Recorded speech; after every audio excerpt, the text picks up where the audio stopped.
ஃபஸ்ட்டுக்கு நாங்கள் சிக்கனை மேரினேட் பண்ணிக்கொள்கிறதுக்கு உப்பு தூள், அதோட மிளகாய் தூள், பெப்பர், மஞ்சள் கொஞ்சம் போட்டு இதை நல்லா மேரினேட் பண்ணிக்கொள்ளணும். இதை நல்லா மிக்ஸ் பண்ணிக்கோங்க. இப்போ இதில் நீங்கள் 2 டொமேட்டோ சாஸ் 2 பேக்கெட் போட்டுக்கோங்க. இப்போ இதில் இந்த மாதிரி இஞ்சி பூண்டு இடித்து கொஞ்சம் சேர்த்துக்கோங்க. இப்போ இதை நல்லா மிக்ஸ் பண்ணிக்கோங்க. இப்போ நீங்கள் தேவைன்னா இந்த சிக்கன் லெக்குக்கு இப்படி கட் போட்டுக்கொள்ளும். அப்போ தான் இந்த மசாலா நல்லா உள்ள ஊறும். இப்படி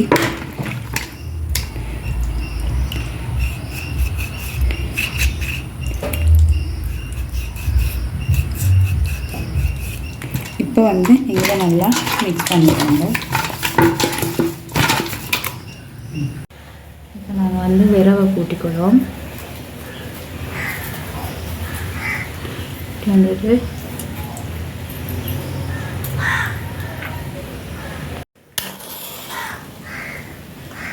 பிஸ்மில்லாஹிர்ரஹ்மானிர்ரஹீம்.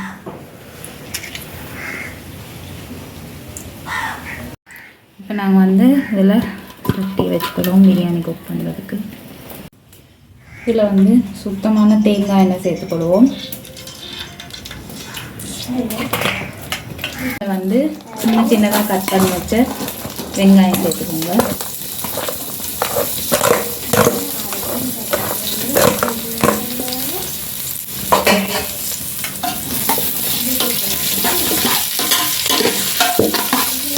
இது நாங்கள் ஹாஸ்டலில் சமைக்கிறதால வெளியே விறகு அடுப்பில் சமைக்கிறோம். இது நல்ல பண்ணாக இருக்கும். ஈஸியாக சமைக்கக்கூடிய ஒரு பிரியாணி. நீங்களும் ட்ரை பண்ணி பாருங்கள். இப்போ இதில் பிரியாணியில் கருவாப்பட்டை, ஏலம், கிராம்பு சேர்த்துக்கொள்வோம். நல்லா பிரியாணி இதில் ஸ்பைசஸ், வெங்காயம் எல்லாம் போட்டு நல்லா மிக்ஸ் பண்ணி இதை நல்லா பொரிச்சு எடுத்துக்கோங்க. வெங்காயம் நல்லா வதங்கி வரும் வரைக்கும். இந்த வெங்காயம் வதங்குறதுக்கு கொஞ்சம் உப்பு சேர்த்துக்கோங்க. நாங்கள் சிக்கனில் மசாலா தூள் எல்லாம் போட்டுருக்கிறதால இதில் நிறைய மசாலா போட மாட்டோம். இது உப்பு சேர்த்து நல்லா வதக்கிக்கோங்க. இன்றைக்கி நாங்கள் ஹாஸ்டலில் சமைக்கிறதால விறகு அடுப்பில் தான் சமைக்கிறோம். பாருங்கள், இப்போ வெங்காயம் எல்லாம் நல்லா வதங்கி வருது. இப்போ நாங்கள் ஜிஞ்சர் கார்லிக் பேஸ்ட் சேர்ப்போம். இதை நல்லா மிக்ஸ் பண்ணிக்கலாம்.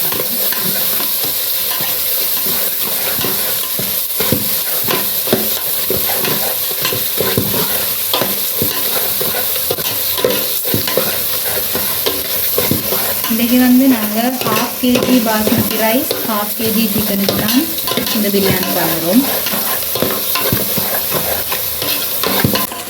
அன்ஃபார்ச்சுனேட்லி எங்களுக்கு க்ரீன் சில்லி கிடைக்கல, அதனால் க்ரீன் சில்லி நாங்கள் போடலை.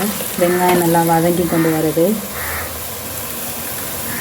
இப்போ நாங்கள் மேரினேட் பண்ணி வச்சுருக்கிற சிக்கனை சேர்த்துக்கிறோம்.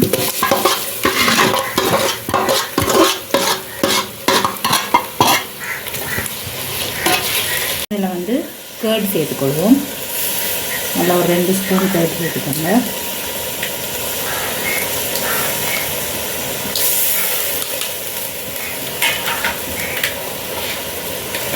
நல்லா மிக்ஸ் பண்ணிக்கோங்க.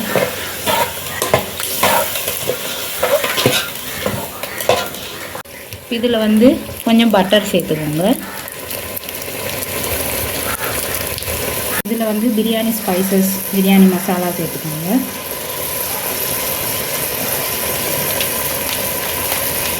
சேர்த்து இது நல்லா மிக்ஸ் பண்ணுங்க.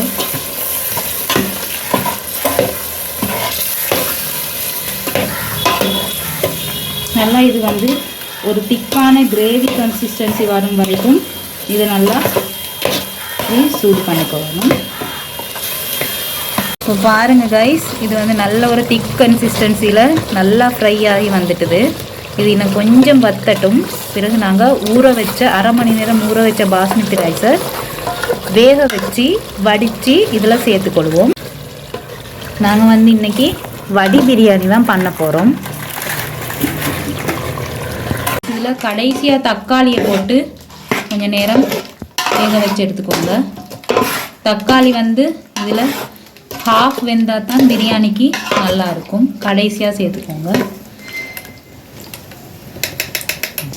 நாங்கள் இப்போ தண்ணியை சூடு பண்ணிக்கலாம். இப்போ நாங்கள் இந்த தண்ணியில் வந்து பிரியாணி ஸ்பைசஸ் சேர்த்துக்கொள்ள போகிறோம். இப்போ வந்து இதில் கொஞ்சோண்டு உப்பு சேர்த்துக்கோங்க. எப்போவுமே பிரியாணிக்கு வந்து லைட்டாக உப்பு கொஞ்சம் கூடவா இந்த தண்ணியில் இருந்தால் தான் பிரியாணியோட உப்பு வந்து லைட்டாக பேலன்ஸ் ஆகும். சரியா? இந்த தண்ணி கொதிச்சு கொண்டு வரப்போல் இந்த ஸ்பைசஸை வந்து எடுத்து போட்டுடுங்க.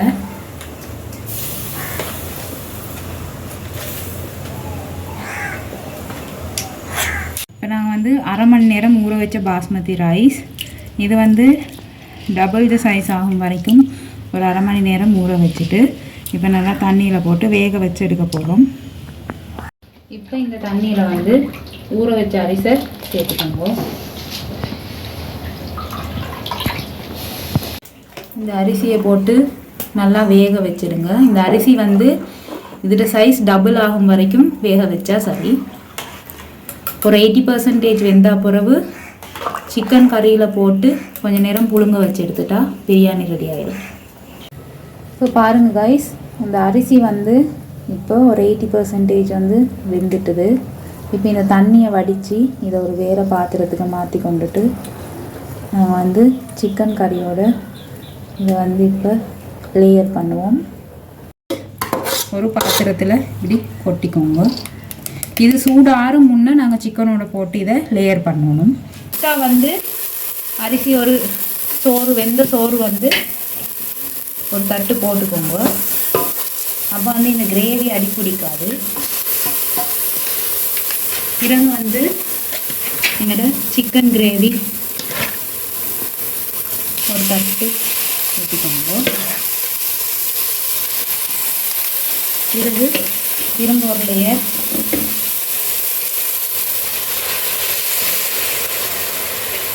அரிசி வந்து சூடு ஆற முந்தி, இந்த சோறு வந்து சூடு ஆற முந்தி போட்டுக்கோங்க.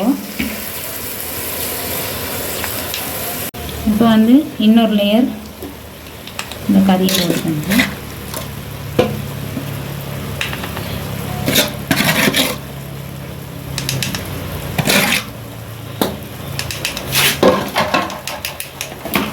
அடுத்து திரும்ப ஒரு லேயர்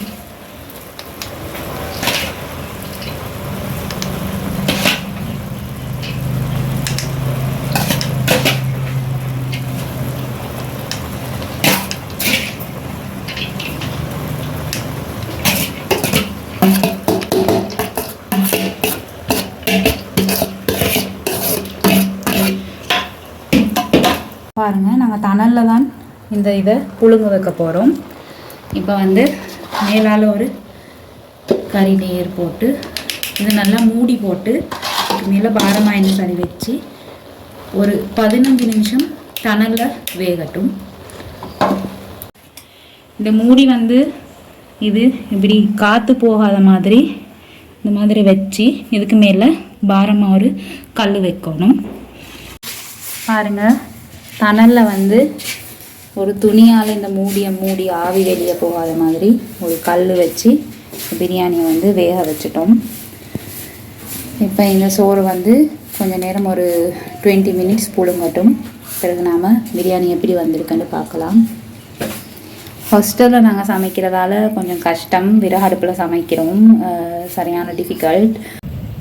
இப்போ நாங்கள் பிரியாணி பார்க்கலாம் எடுத்து எப்படின்னு. பாருங்க கைஸ்,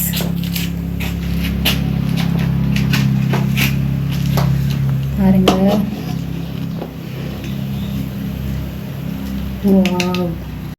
இப்போ பாருங்க கைஸ்,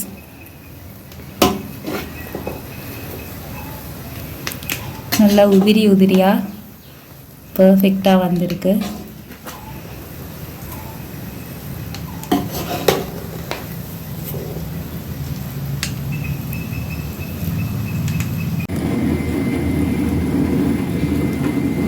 சூப்பரான சிக்கன் பிரியாணி ரெடி ஆயிட்டது. பாருங்கள், சிக்கன் எல்லாம் சிக்கன் எப்படி வெந்திருக்குதுன்னு பாருங்கள். நல்லா டெண்டராக ஜூஸியாக இருக்குது பாருங்கள். அவ்வளோதான், பிரியாணி ரெடி ஆயிட்டுது.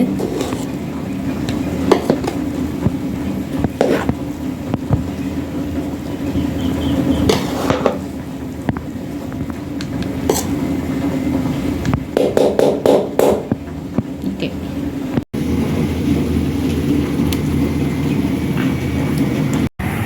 ஹாய் கைஸ், இப்போ நாங்கள் பிரியாணி சமைச்சாச்சு. இப்போ நாங்கள் சாப்பிட போகிறோம். இந்த சிக்கன் எல்லாம் எப்படி டெண்டராக வெந்திருக்குன்னு பாருங்கள். இதோட நாம் ஈரலோடு வச்சு சாப்பிடலாம். ஈரலும் நான் பண்ணினேன். நல்ல ஜூஸியான ஒரு பிரியாணி. நானும் என் ஃப்ரெண்டும் சேர்ந்து ஒன்றா சாப்பிட்றோம். தேங்க்யூ கைஸ், பாய்.